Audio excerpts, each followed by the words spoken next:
Hello, my name is Luis Soto, and I want to thank you for reviewing the strategic plan for the Ford Motor Company. The table of contents shows the topics we'll cover during this PowerPoint presentation. The Ford Motor Company was founded on June 16, 1903 in Dearborn, Michigan to build automobiles. In the early years of the automobile industry, Ford was the innovative company that brought disruptive technology to the marketplace, specifically the assembly line.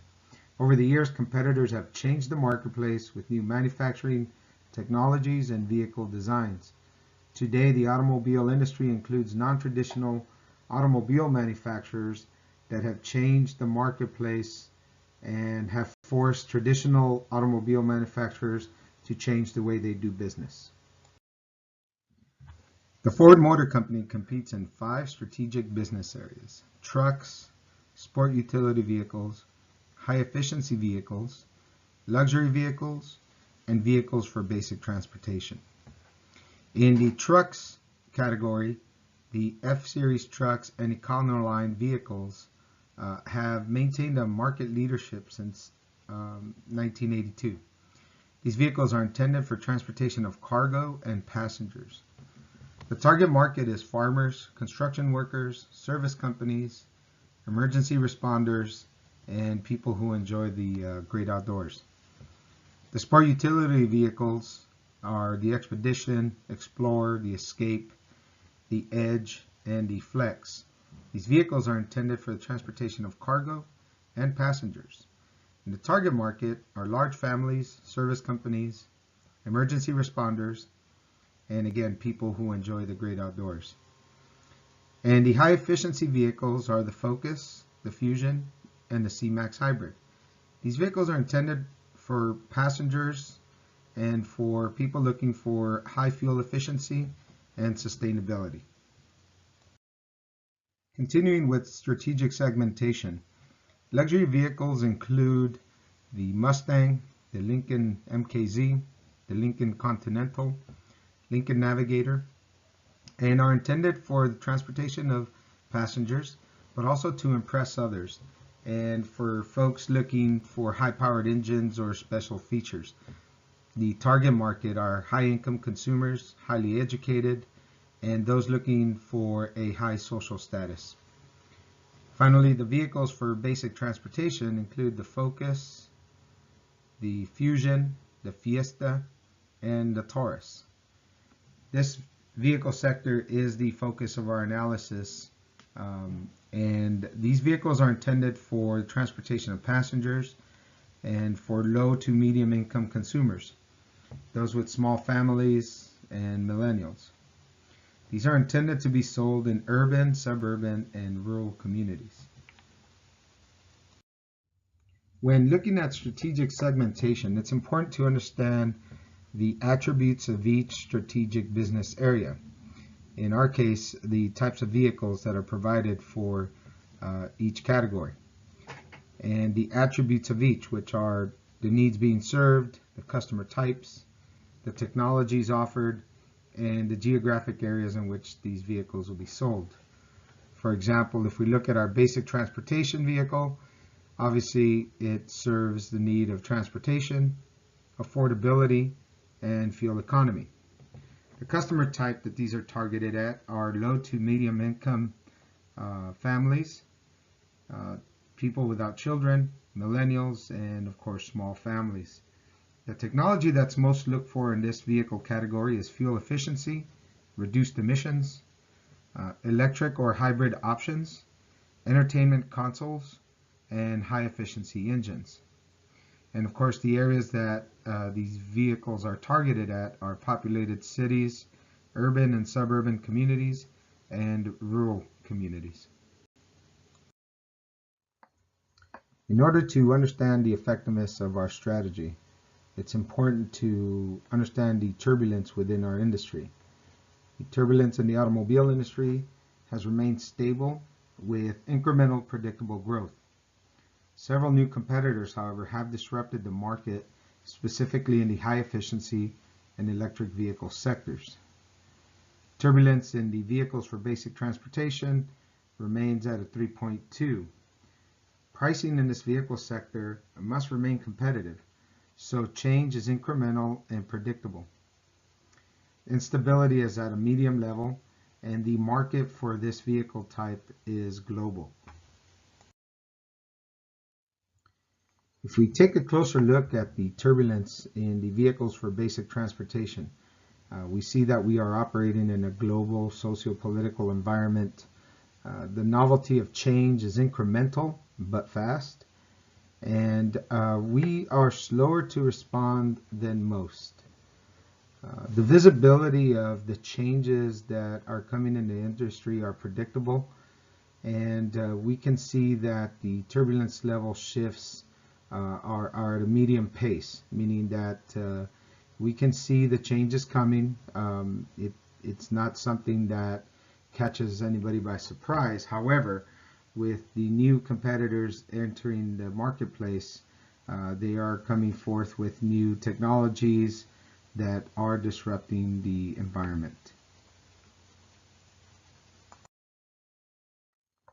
Now that we've looked at the turbulence in the automobile industry, it's important to understand the aggressiveness of our strategy.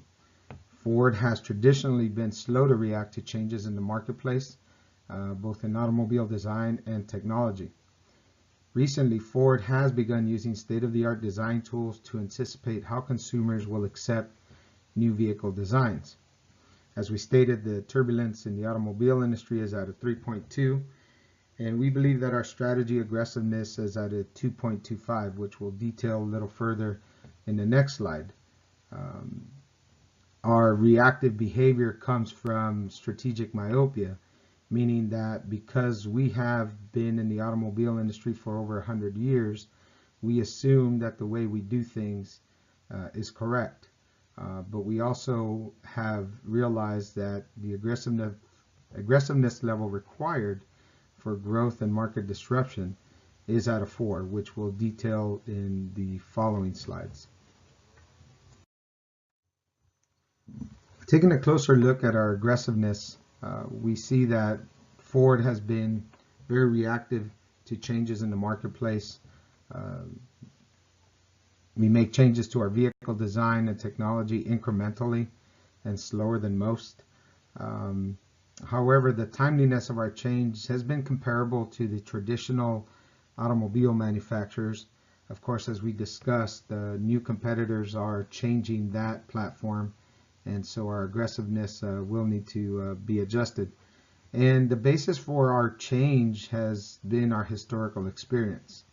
As we stated earlier, we have a behavioral resistance to change based on our strategic myopia. So our strategy aggressiveness is at a 2.25, as we discussed earlier. So how does our strategy align to the environment? As we discussed, the turbulence level in basic automobile sector is a 3.2. Our aggressiveness currently at Ford is at a 2.25. And we believe that the required aggressiveness for future growth is going to have to be greater than 4 as new competitors begin to take hold of the marketplace. Now we turn to our capabilities. Do we have the capabilities to respond to the turbulence in the marketplace? As stated earlier, several competitors have disrupted the marketplace in recent years with the high efficiency and electric vehicle sectors. In the past, Ford's changes have been market driven, and Ford has traditionally been very comfortable with familiar change. In other words, we change according to what the market is asking for, and only after we have seen that change take place. As we move forward, Ford intends on increasing our capability to anticipate the change. We will be moving manufacturing to China to increase the competitiveness of our vehicles, and we'll only focus on vehicles that offer great performance traditionally. There have been recent leadership changes at Ford that will be bringing new technology and marketing expertise. As we look at our responsiveness and how it matches up with the turbulence in the automobile industry, we can see that currently the turbulence is at a 3, and our responsiveness to the market has been market driven, which is at 3, and we seek familiar change. Now, as we stated earlier, we do believe that the turbulence in the automobile industry is moving towards being more discontinuous, and therefore our ability to respond will also have to change and move more towards being environment driven and changing in advance of the market. So now that we've discussed the turbulence in the automobile industry, we've talked about the aggressiveness of our strategy and our capability to respond, it's time to look at our management and understand the profile that we have in place. As we stated earlier, we did have a recent change in leadership. So we'll talk about our traditional success profile of our management team. We've had an entrepreneurial manager archetype. Our goal has been to optimize profit. The success mindset has always been strategic positioning, and our leadership has been rational instead of charismatic or visionary. Our problem solving has always been optimized, looking to be reactive and solving problems as opposed to anticipating the problem and preventing it.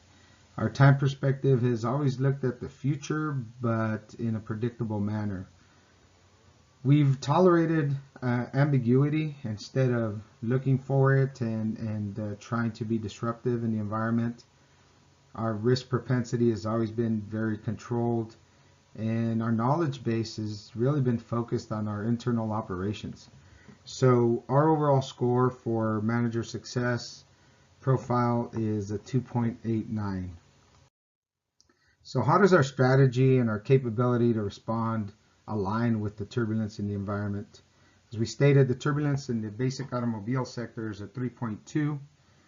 Our strategy aggressiveness is 2.25, and our capability to respond is a 2.89. As we stated earlier, we believe that the turbulence will be shifting towards a 4, meaning that in order for Ford to capture new opportunities and grow, both our aggressiveness and our capability to respond will have to shift to a 4. So how is Ford positioned for success in this vehicle sector? The attractiveness of this sector is very good, and we are positioned well to capture additional market share. Of course, currently we are in a position where additional investment will be required in order to take this vehicle sector from a wildcat to a star. And based on the recent messages from the new CEO and the executive leadership, additional investment will be made in this market sector, and the competitiveness of these vehicles will also be improved. So we should see additional market share from the vehicles for basic transportation. As we look to implement a new manufacturing facility in China, we will have to install a new strategic response system, which will focus on issue management, focus on continuous monitoring of external and internal environments will be critical in order to identify threats and opportunities. The reason we would go with an issue management system is because it's easy to install and it won't have a great impact on the existing systems. This strategic response system is also appropriate for a level 3 turbulence environment. Of course, we will have to create a task force that will respond to any identified discontinuities in the marketplace. As we move into China for manufacturing, there will be resistance to change. This change will be both systematic and behavioral. The systematic resistance will come from the fact that Ford has a long history with many systems and processes in place that will make it difficult to change the way we do business. The behavioral resistance will come from strategic myopia.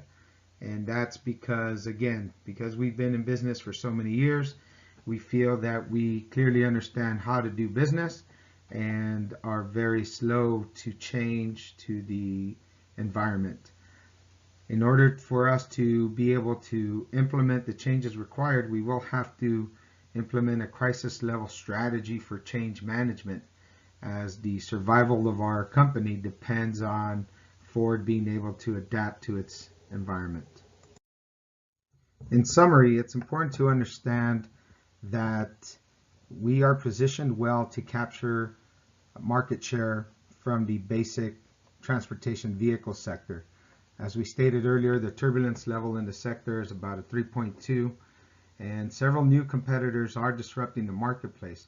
However, Ford has invested heavily in our capability to react to the discontinuities in the market and capitalize on these opportunities. Ford must continuously monitor internal and external environments to ensure that we are capturing the opportunities and the threats are minimized. Again, investment in the basic transportation vehicle sector must continue in order to make this vehicle portfolio a star performer. And of course, we have to maintain our competitiveness in this vehicle sector as our competitors continue to improve their manufacturing capabilities. Thank you very much for viewing this presentation, and I look forward to your feedback.